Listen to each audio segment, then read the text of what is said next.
എല്ലാവർക്കും എൻ്റെ നമസ്കാരം. ഓം ശ്രീ ഗുരുഭ്യോ നമ, ഓം ശ്രീ ഋഷിഭ്യോ നമ, ഓം ശ്രീ പരമഋഷിഭ്യോ നമ, ഓം ശ്രീ പരാശക്തിയൈ നമ. ഋഗ്വേദം 1-ാം അധ്യായത്തിൽ 188-ാമത്തെ മന്ത്രമാണ് ഇവിടെ പറയാൻ വേണ്ടി പോകുന്നത്.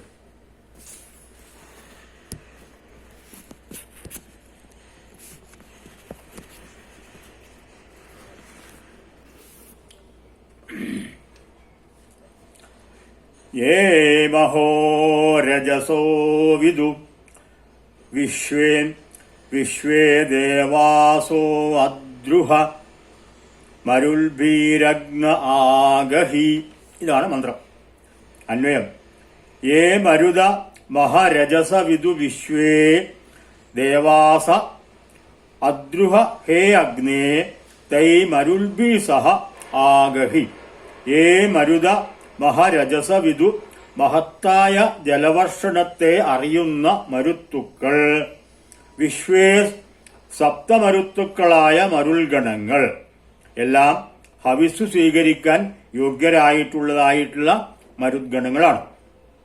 ദേവാസ, പ്രകാശിക്കുന്നതായ ജ്വലിക്കുന്നതായ, അദ്രുഹ, ദ്രോഹരഹിതരായിട്ടുള്ള ഉപകാരകാരികളായിട്ടുള്ള, മരുൾബി സഹ ആഗഹി, മരുത്തുഗണങ്ങളോടുകൂടി യാഗവേദിയിലേക്ക് ആഗതന്മാരായാലും.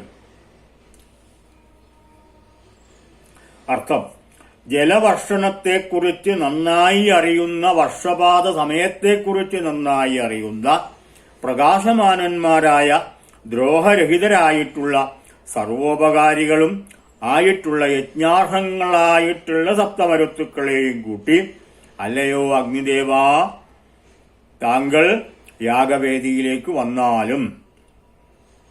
യജ്ഞാർഹങ്ങളായിട്ടുള്ള സപ്തമരുത്തുക്കൾ ഹവിസ് സ്വീകരിക്കാൻ യോഗ്യന്മാരാണ്. ആരാണവർ?